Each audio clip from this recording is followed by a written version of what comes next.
For more about what happened this week at the Capitol, I talked to Shawn Ashley of eCapitol. Shawn, the House Appropriations and Budget Committee approved new tax breaks this week. That's right, and it was kind of an interesting discussion at times. There were 3 tax breaks which were approved. One, the Oklahoma Home Financing Credit, a second dealing with certain qualified events which are designed to bring people into a particular area, and then a third one related to the sale of helicopters and removing them from excise tax provisions if they're going to be used to train new helicopter pilots. But individuals within the committee, such as Representative Earl Sears, who in previous years was chair of that committee, expressed some reservations about this because, as with any tax credit, what this will do will reduce state revenue in some way. In the case of the helicopter tax credit, for example, that will reduce money which goes to the Oklahoma Aeronautics Commission.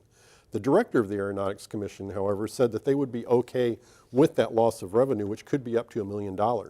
In the other cases, what we will see are impacts on the General Revenue Fund.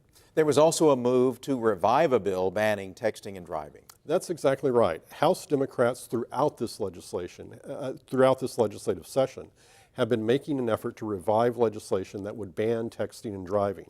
The bill won committee approval in the House back earlier in the session, but it was never heard on the floor. They attempted to move it through the House Calendar Committee earlier this year, but were unsuccessful and never got it to the floor. They've attempted several times, including this last week, to add some of that language as an amendment to a bill in order to get it heard. Unfortunately, in each case, for them, they've been unsuccessful. House Speaker T.W. Shannon himself, though, has said that he believes there are other provisions of law which could be applied to individuals who are caught texting and driving, so leadership seems to be against the move.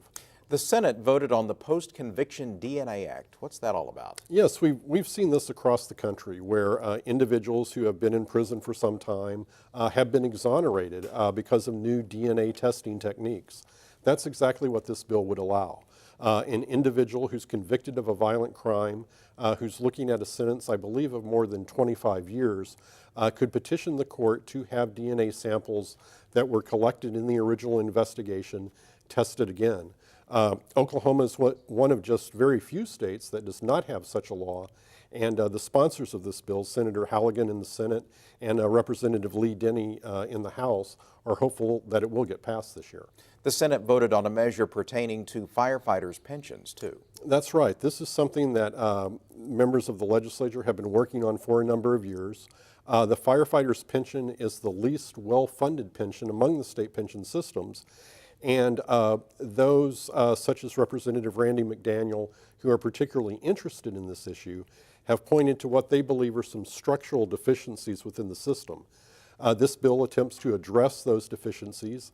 It represents an agreement between firefighters and municipalities who employ the firefighters, and it makes a number of technical changes and also increases the contribution rates for both firefighters and their employers. Shawn Ashley from eCapitol, thank you. Thank you.